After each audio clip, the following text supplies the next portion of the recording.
Hey everybody, Kevin Johnson from Treble.com here. I'm on Foreigner's tour bus hanging out with bass tech wizard Terry Welty.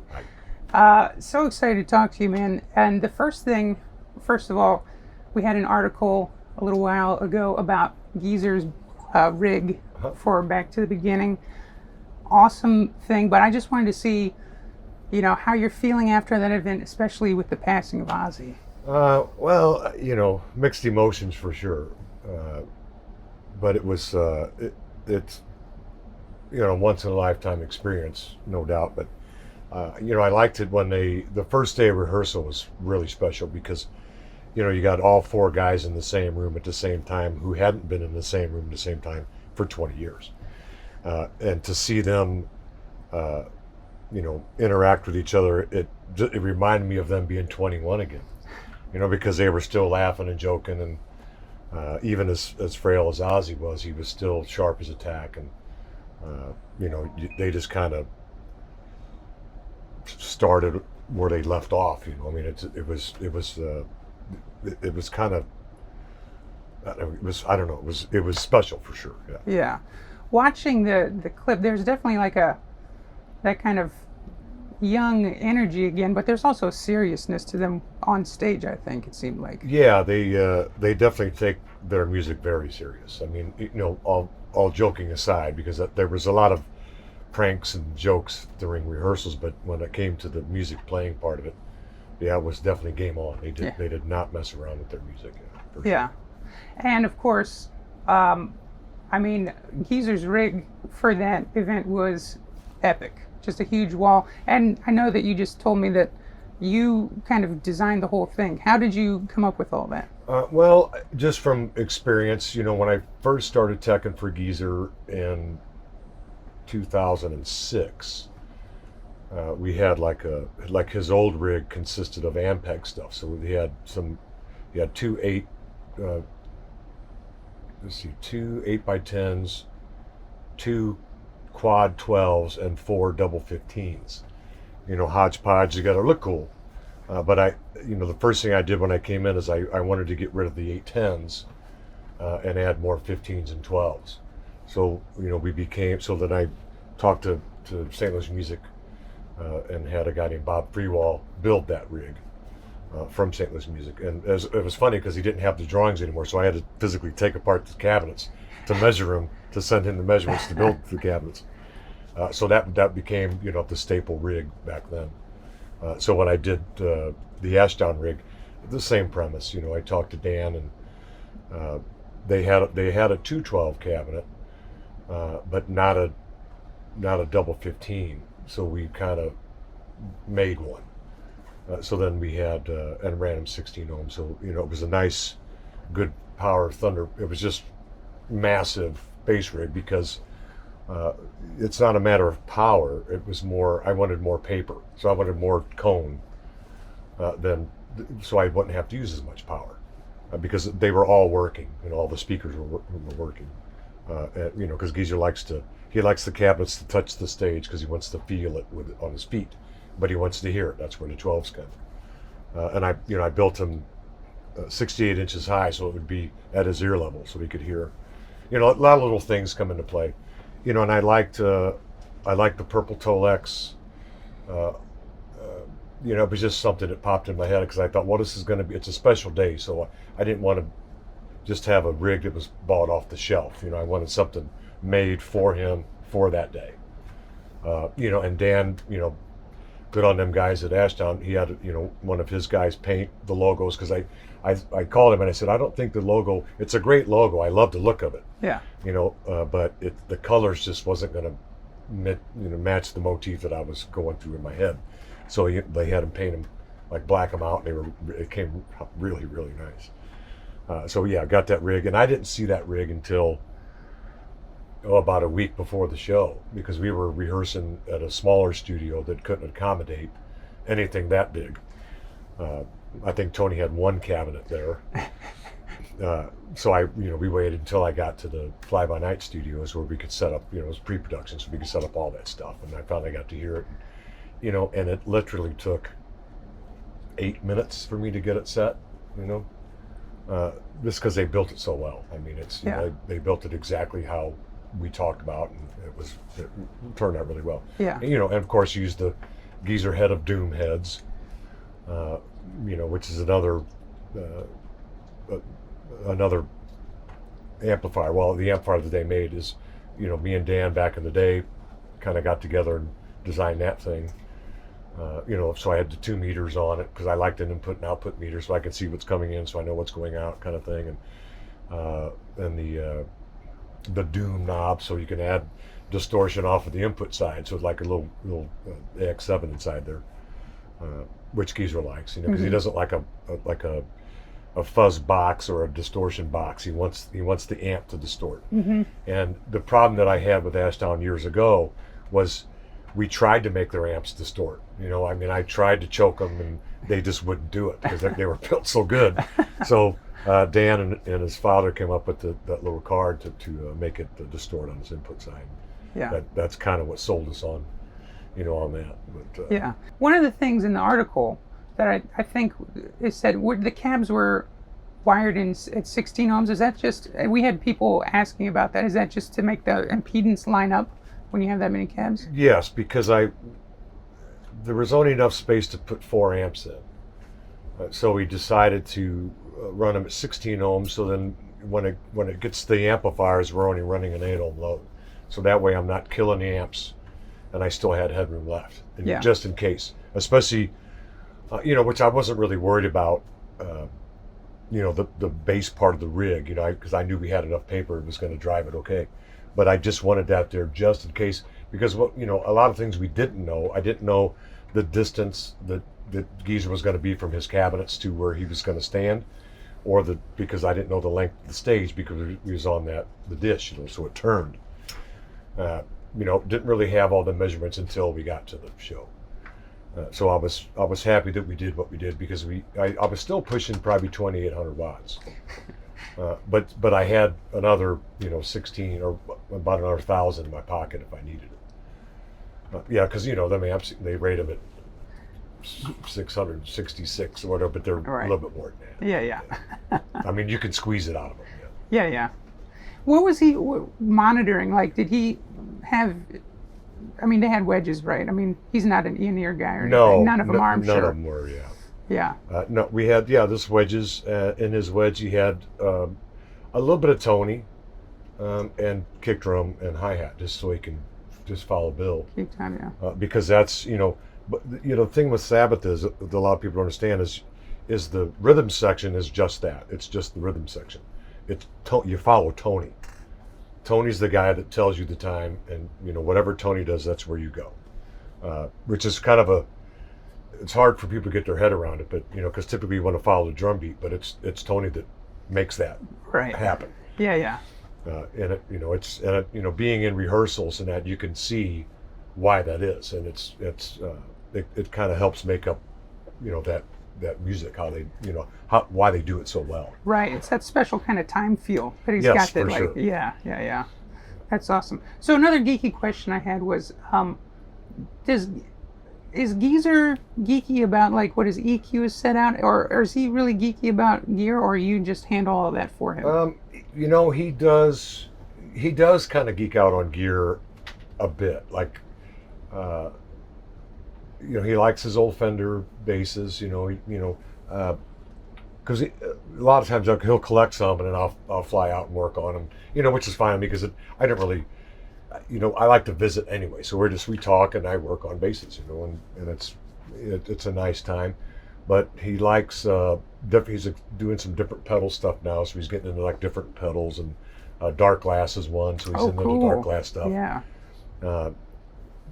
You know, which is. Because he was never really into that sort of thing. I mean, he was back in the 70s or 80s before my time, but you know, here in the last couple of years, he's really gotten into them. You know, which, you know, because I build a pedal, I build a fuzz box. So I sent him one, I sent Tony one, and it's called a Fuzzbee anyway. Same as self-motion, sorry. No, that's what we want. Yeah. People should know about that, you know. Yeah. That's cool. So when you joined as his bass tech in 2006, that was your first bass tech gig, right? Even though you'd been a sound engineer for a long time, is that right? That's correct. what kind of stuff? And you're a bass player. We should definitely say that. I mean, you're a bass player first. Yeah, or, when I was younger. yeah. But you have that kind of mindset. But Yeah. so I was wondering, like, what kind of stuff you're basically thrown in right at the top of the heap. What was the learning curve like, and what kind of things have you do you think you've learned from being a bass tech? It's funny because because Geezer had called me, because I was a sound guy until then. So we'd done a slew of his self-titled stuff. Like his. So we did a gig in the Astoria in London, way back in, I don't even know what year it was, early on, and for what I'm told, his Kerrang gave it a 5-star rating, and Geezer's nephew Pedro called me and he goes, well, you got a 5-star rating in Kerrang, and I'm like, well, is that good? He goes, yeah, it's kind of good. They've been around since the 50s and they've never given a 5-star for audio before. And I'm like, well, that's cool. And then 2 hours later, Geezer calls me out of nowhere and he's like, you're my sound guy, and then hung up. And I'm like, okay. So then fast forward to years, when they got the band back together with Ronnie to form Heaven and Hell, he called me and he said, he goes, Ronnie already has a sound guy, so I want you to be my bass tech. And I said, okay. He goes, we used to play bass, and I said, yeah, back in the 70s. And he goes, well, you want the gig or not? And I said, yeah, okay. And then hung up and called a real good friend of mine in St. Louis who was a guitar tech for some bands. And I said, I just took a gig with Geezer, going to be his bass tech, so I need to learn. So he only lived 10 miles from me, so I drove down to his house and he taught me a bunch of stuff in the week and a half that I had, and so I learned a bunch. And then went out to tech. Luckily it was good gear, so it was easy to do, except the first night. So we was in Canada, so we had the first show of Heaven and Hell, my first show with Geezer being his bass tech. It's the whole world to me, because it's pretty wicked big gig. And I go on stage, I give him his guitar, he says, does it work? And I said, I hope so. And I run down to my little world, and I look at my rig and I see that I didn't turn his belt pack on. I'm like, oh no. So I run back on stage and I turn it on. He goes, everything all right? I go, yeah, it's fine. And I patted him twice on the back and ran down, and they started just shutting it and went, well. But so ever since then, every night that he went on, I patted him twice on the back, just because I wanted that good luck. Even on the last show on July 5th, I patted him twice on the back. Wow. And he just kind of nodded because he knew. Yeah. That was the day I almost got fired on my first gig, because that wouldn't have been good. Yeah. Geez, nerve-wracking. I was nervous, Yeah. I think that's fair. Yeah. Now you have such a, you have an audio mind, you have this kind of bass tech mind. What do you think is the most important part of a bass player's signal? I guess other than his fingers, I guess any kind of electronic hardware, like pickups, is going to make a difference. There's a lot of little intricate things, like string height and radius and type of strings. But I think, to me, most importantly is the hardware on the guitar, like the pickups, the tone pot, the volume pot, whatever kind of capacitor you got running between them. I guess cable, if you run a cable, I know there's like the purists that like the oxygen-free cables and things, but luckily we're wireless, so I don't have to worry about that. Wireless was an issue for a while because there's so many different wireless. We stuck with the Shure stuff because it performed the way we needed it to, and it was always, I never had, knock on wood, never had a problem with it. And as far as amplifiers, it depends on the guy. People just like different sounds, and all that stuff makes a difference. Like the pickups would be a different sound on the type of wood of the bass guitar you're playing, and how the wood's cut. It all makes a big difference, I think. But a guy to ask would be like a Tony Iommi type, because he has such a great ear. It's phenomenal, what he can hear with his ear. It's just phenomenal to me.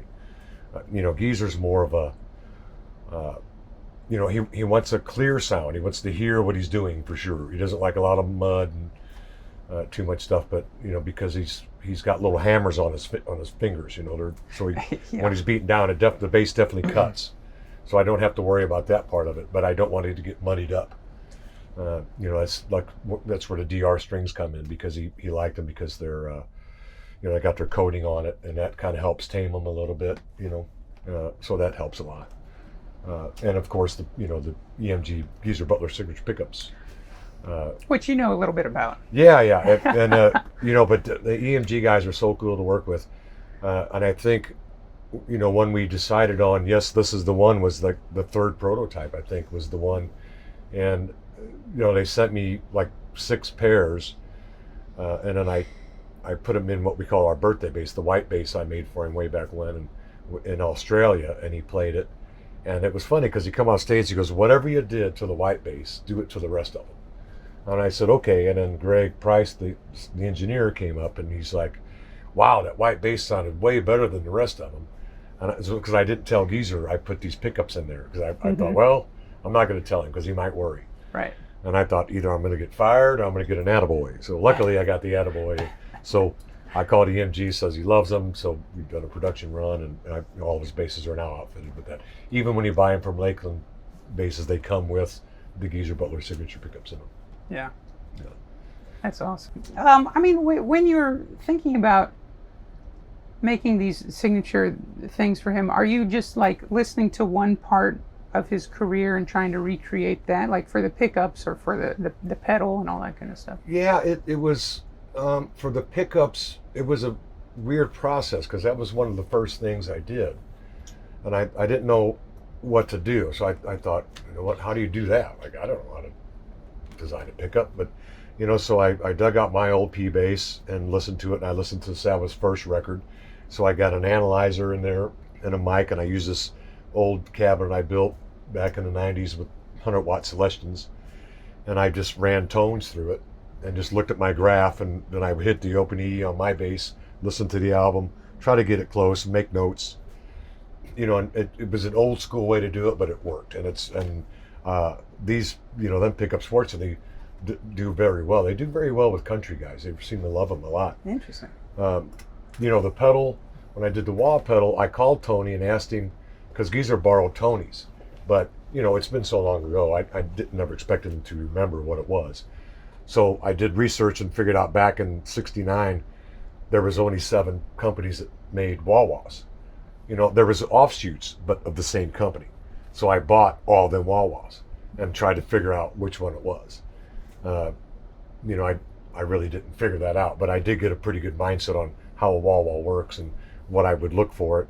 And again, listen to the record and look at the kind of bass he was playing and try to kind of mimic that tone. So then I bought a kit and built one, but I put little potentiometers in there so I can control different aspects of the wah-wah pedal. So the heel, the toe, the cue, and then kind of designed it that way, sent it, then talked to Dunlop, sent it to them. They came to a gig in Tennessee with their little machine, and so we were experimenting with Geese, and we'd try one, he'd try it and decide what he liked and didn't like, and we would burn another chip and try it again until we finally got it right. And that was a long time. That was about 1.5 years it took to get that, because it's so, what I was looking for is I wanted it when he goes from the toe to the heel on his open E, I wanted to hear that low end, because a lot of walls will cancel that. Like the first thing that goes is the low end. So we preserve some of that. So it actually works pretty good. And even on the last show, when you hear him play NIB, the last note he hits is the open E with that wall, and you can hear that low end on that open E while the wall's engaged. And I'm like, yeah, score. Nailed it. That was a good one. Yeah. That's awesome. Well, clearly that's the end of Black Sabbath. I know somebody had asked Geezer before, and I think it was in that Ashdown video, if he's going to be playing more. Do you have, I know it's putting you on the spot, do you have any insight on that, or would you be looking forward to working with them some more? Well, of course I would, but it's all up in what's in his mind. I mean, I can't see him stop playing. I mean, he practices every day. I mean, at least an hour, a lot of time. I mean, most of the times 2 hours a day. That's awesome. So will he might get up like he did Foo Fighters, like he'll get up and play a song or something. But, as far as a touring thing, who knows? I mean, never say never. Right. See what I did there? Yeah. Nice. who knows? Yeah. But Cool. I would like to see it, but I understand if they don't, or if you don't. Right. He's I think he's done a pretty good job at what he did, and I think he should enjoy his life and enjoy what he's worked for, and he's earned it. Yeah, for sure. Yeah, for sure. He loves his grandkids. Hang out with the grandkids. Mm-hmm. Yeah. Yeah. Well, I could talk about Geezer Butler all day, but we are here with Foreigner, and you're also teching for Jeff Pilson. Yes. Another bass legend, man. Dockin. He was with Dio. He's been with Foreigner for 21 years or something now. Long. How did you get hooked up with Jeff? Well, so 12 years ago, their bass tech, a nice guy named Hippie, called me, and he wanted to start an audio company, which is funny because I had just sold my audio company and became a tech, and then he wants to get out of teching and go into an audio company. Anyway, so he called me, and I said sure. So I came out to a show, and the band liked me, and so I got this gig. So it was, I guess, late 2014.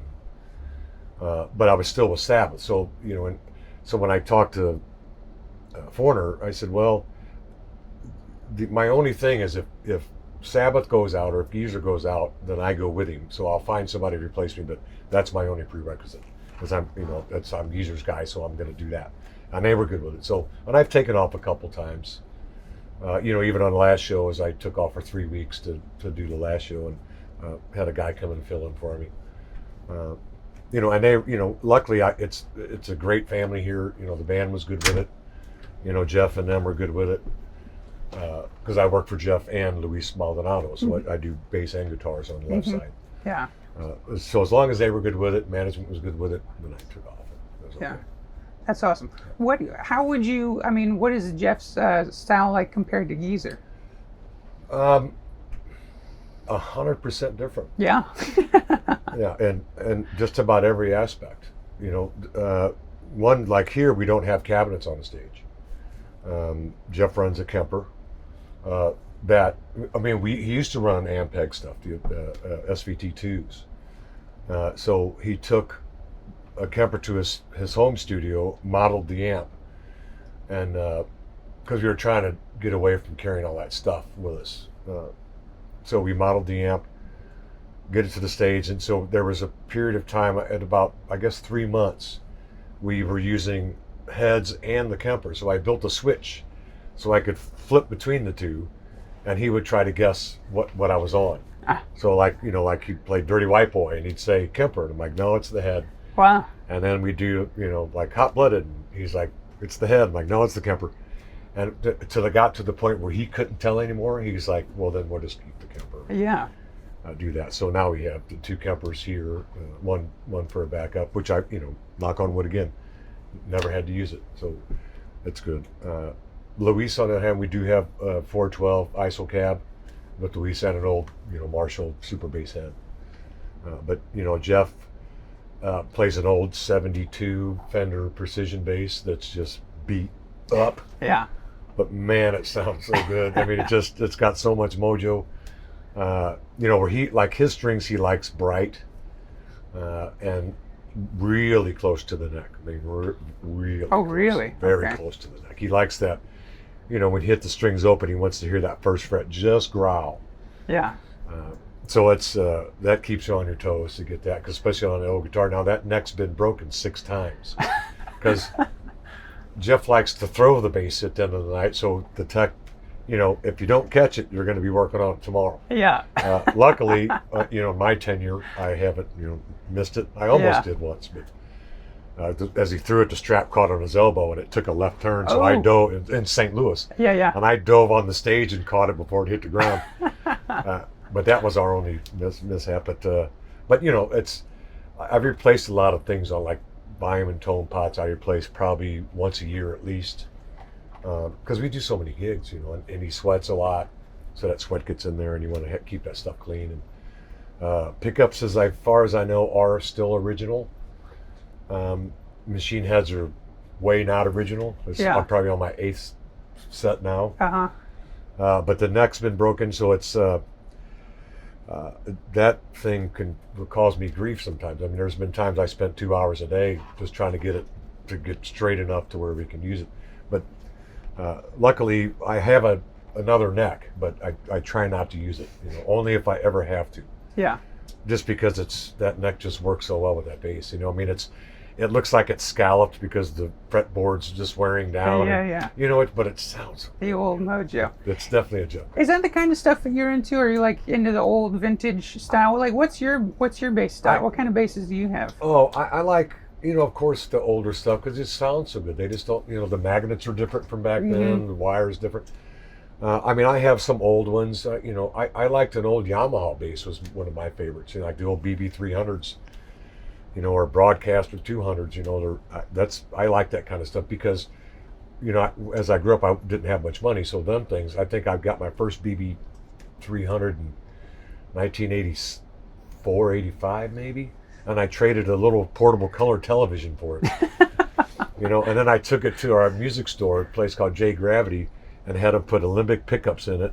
I put a tremolo system on it, and I painted it like a clear white with what we called cellophane paint. So like the Missing Person Spring Session album with the stripes he had. Right. So I put that on the bass, and I spent $850 on that $100 bass, and I still have it. But man, it looks great. Well, we're gonna need a picture of that, man. That'd be awesome. I'll Please, I would love to put one. It's pretty cool looking.